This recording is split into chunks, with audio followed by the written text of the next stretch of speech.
My daughter came home from a Christmas party at my husband's family's house crying.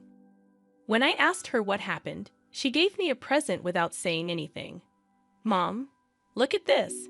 Why do I have to deal with this?" she said. I was shocked when I opened the present and saw it wasn't something suitable for a child. I went to the police right away and asked them to find out who gave it to her. The police found out that Ed, someone from the party, did it.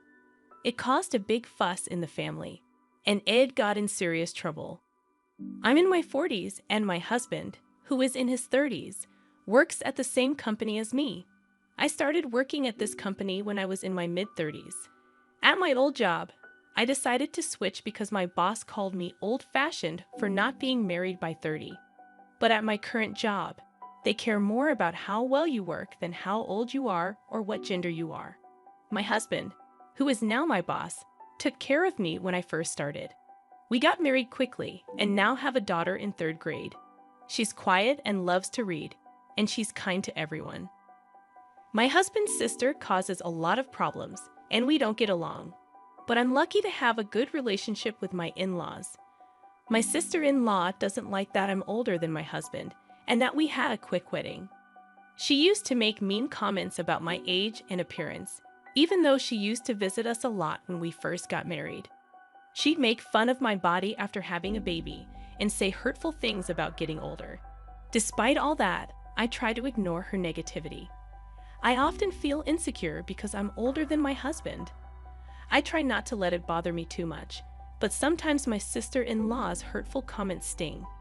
Just before I was due to give birth, she announced her own pregnancy and had a quick wedding too. It seemed like she didn't care about anyone else's feelings. Thankfully, she stopped visiting when she moved away with my in-laws after getting married. I was relieved to be away from her sarcasm, and I could focus on preparing for childbirth. When I finally gave birth to my daughter, it was tough, but my husband's support gave me strength. Hearing our daughter's first cry was an emotional moment for both of us. 7 months later, my sister-in-law had a baby boy and started visiting us again, just to make mean comments. She even compared our children, saying ridiculous things like my daughter's skin would be wrinkled because I was older. I was too busy with my newborn to pay much attention to her remarks. But then she started taking things from our house without asking, like diapers and formula, and it baffled me. Eventually, she stopped coming when her husband's job moved them to another state. We had a peaceful time until our daughter started elementary school and found out her cousin, my sister-in-law's son, was in the same class. I knew then that my peace was over. Despite our rocky relationship, my daughter and her cousin got along well. My daughter, being older and kind-hearted, took care of him. They ended up in the same 3rd grade class, and one day my daughter won an award for her reading. During the break between summer and winter breaks, we visited my in-laws. There were relatives present who usually didn't get together, possibly because they heard about my daughter winning an award for her reading reflection. However, my sister-in-law wasn't happy that our family was getting so much attention. She accused my daughter of taking a book that was supposed to be for her son. In reality, they had just swapped books because they couldn't decide which one to read. After finishing both books, they discussed and decided which book report to write together. My nephew liked the book my daughter read first, so she let him have it. But my sister-in-law didn't believe this explanation. She started spreading rumors that I had helped my daughter with her writing competition by using a connection with one of the judges. These rumors made my daughter feel really down. She even stopped reading her favorite books. I couldn't take it anymore. I wanted to talk to my in-laws about everything that had happened. But first, I confessed everything to my husband. It was the first time I told him about all the things his sister had done to me since we got married. My husband was furious and decided we should tell his parents together. They went to my sister-in-law's house and confronted her. She was surprised, but started resenting me even more. She called me names and accused me of acting like a victim. After that, she kept calling and leaving angry messages, but I ignored them. Eventually, the calls stopped. However, in December, a children's Christmas party was organized at my in-laws' house. It was the first time they had done something like that, and I wondered why they decided to do it this year. My daughter was thrilled to get an invitation to a Christmas party. She had fond memories of a party at her kindergarten and expected her elementary school to have one too. Unfortunately, her school didn't celebrate Christmas due to their stance on religious events. I thought it was a shame to miss out on such a festive occasion just because of religious reasons, but it seemed some parents were particular about it. So I suggested to my daughter that we have our own celebration at home.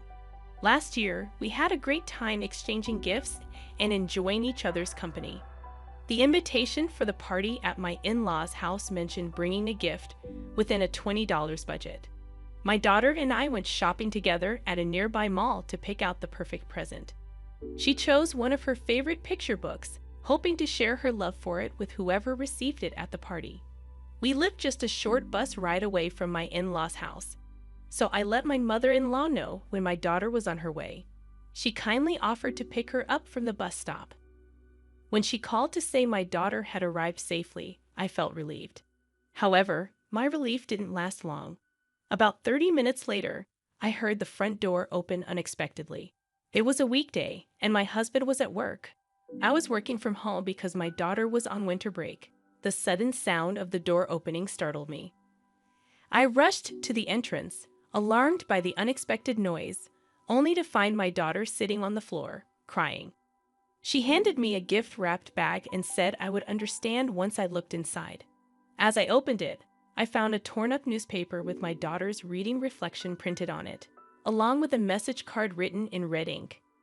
The card warned that if we got too arrogant, our family would end up like the torn stuffed animal inside, which was covered in red ink that looked like blood splatters. It was clear this wasn't just a harmless prank. I couldn't believe my daughter would receive such a cruel gift by chance. When I asked her about it, she told me that my sister-in-law had prepared it specifically for her. This was supposed to be a child-focused Christmas party, and we had all agreed that adults wouldn't personally prepare gifts. That's why I didn't go with my daughter. But somehow, my sister-in-law managed to sneak in this malicious present. My confusion grew when I realized my mother-in-law hadn't mentioned my sister-in-law's presence. My mother-in-law had always encouraged us to inform her if her daughter did or said anything to upset us. I had even told my daughter to do the same. I tried to explain to my aunt what had happened, but she interrupted and said she didn't call for me.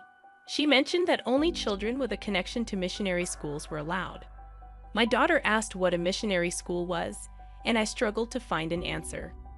Recently, one of our relatives had gotten into a missionary school, which had become a big topic of discussion.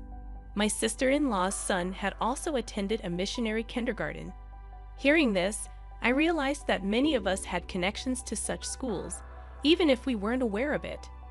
We had chosen to send our daughter to a local kindergarten and elementary school instead. It seemed like my sister-in-law was using this topic to criticize my daughter. I told my daughter to stay inside, and I rushed to the police station alone. I argued that the threatening gift was a serious matter. Although the police suggested resolving it within the family, I insisted that threats could be valid even among family members. I explained that the gift contained not only threatening words but also a mutilated stuffed animal, which I believed was a malicious act. Just then, a female police officer happened to pass by. She agreed that threats and violence within a family should be taken seriously. The female officer took charge and empathized with how scared my daughter and I must have been. After providing my sister-in-law's address, she promised to go and warn her right away.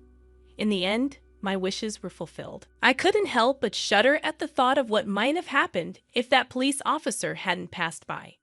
It was disheartening to realize that some in the police force wouldn't act unless it was an actual incident or accident.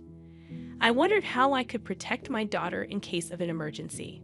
That evening, when my husband returned from work, I told him everything that had happened. He was furious with his sister for ruining our daughter's fun out of spite. He immediately called his parents to protest. Since the Christmas party was happening at their house, they claimed they had no idea about it. They explained that they had left the back door unlocked, so my sister-in-law might have entered that way. My mother-in-law apologized for not paying attention to who was coming and going, as she was busy picking up other grandchildren nearby. My father-in-law had been away at work during the day. The Christmas party was mainly organized by the middle school-aged nephews and nieces, and my mother-in-law had mostly left it to them.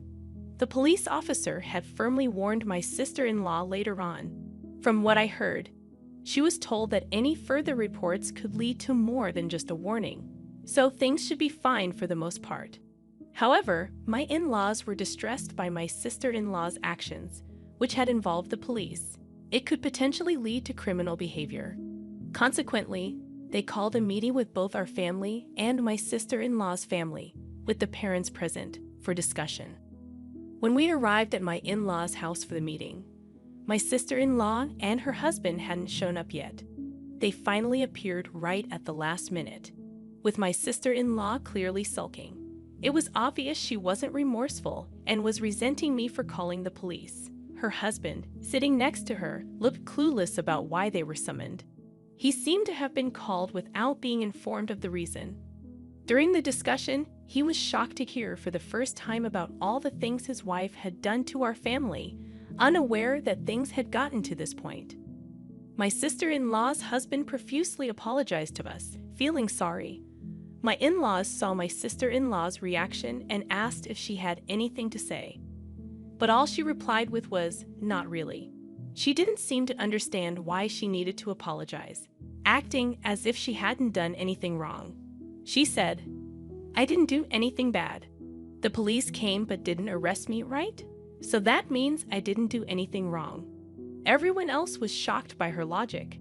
It was like they couldn't believe what they were hearing. It felt like a waste of time just lecturing her. Then, out of nowhere, my sister-in-law's husband announced that he was divorcing her. We were all puzzled because it seemed like they had a good marriage. When we looked surprised, he confessed that he had reached his limit with her behavior. Since they got married, he hadn't complained about her not doing housework during pregnancy. He hadn't scolded her for neglecting childcare and going out to have fun, thinking it was just stress from being a new parent. But her carelessness with housework once led to a small fire, forcing them to move. She was also vain, insisting that their son attend a prestigious kindergarten when she heard other kids in the neighborhood were applying. However, he didn't get in due to lack of preparation, and embarrassed, she forced them to move again. Although his job did involve transfers, they weren't as frequent as their moves suggested. He revealed that the frequent moves were not just because of his job transfers. To maintain my sister-in-law's image, they moved frequently, especially after her son failed to get into a prestigious kindergarten.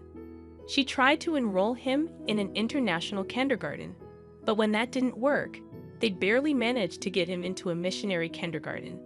They only agreed on a public elementary school because their son wanted it, and my sister-in-law reluctantly complied after her husband supported their son's wishes.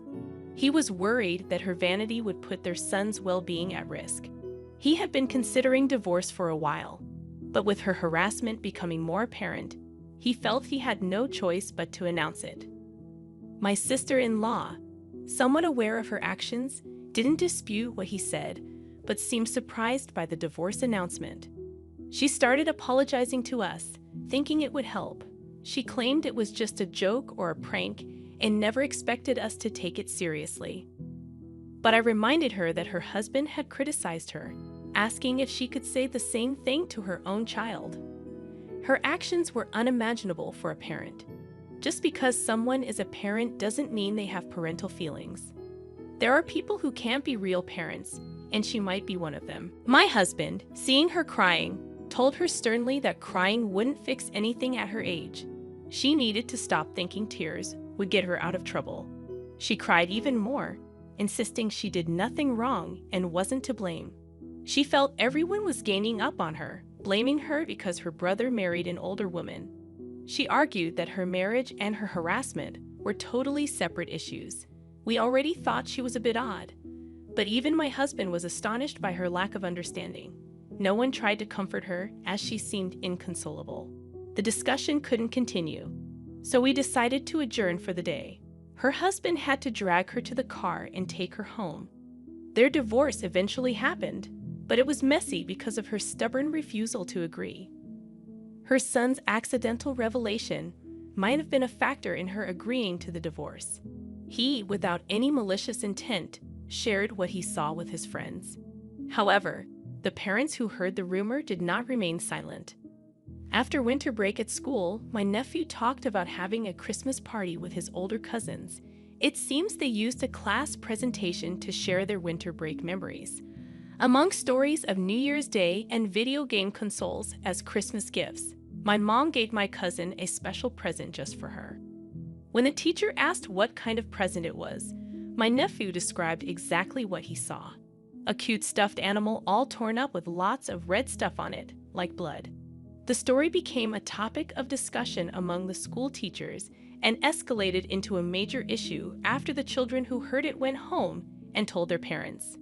My daughter, still hurting, hasn't been able to go back to school since the Christmas party. Everyone in the neighborhood knew that my daughter and her cousin were related, so they speculated that her absence was related to the incident. Of course, that was the case, but I wished it had remained unnoticed and undisturbed. I had intended to wait until my daughter was ready to go back to school on her own accord. Her cousin didn't share the story to be funny, but rather to find a way to stop his mom's terrible behavior. He, too, was pained by her actions. Learning this, her husband realized he couldn't delay the divorce any longer and agreed to her demands in exchange for her consent. By then, she had become infamous in the neighborhood as the woman who threatened children, and no one would associate with her. Feeling cornered, she agreed to the divorce, thinking returning to her parents' home would end her nightmare. However, they turned her away at the gate, banning her from ever showing her face there again. With nowhere to go, she resorted to spending nights with random men in exchange for meals and a place to stay. When she couldn't find a man, she borrowed money from dangerous sources, accumulating a massive debt. Eventually, she disappeared. My husband and his parents decided not to file a missing persons report, reasoning that she's not a child anymore. They agree it's better this way, not willing to take care of her if she returns. Since then, my daughter has been able to go back to school on her own. Her former brother-in-law didn't move, so her cousin still attends the same school. He now says it's his turn to protect her, and they have become closer than ever. This has led to a deeper friendship between us and my former brother-in-law, as our children have brought us together. My in-laws now call both my daughter and their grandson their dear grandchildren, stepping in as their guardians when needed. With my sister-in-law gone, there's no more tension, and we have built a very trusting and reliable family relationship.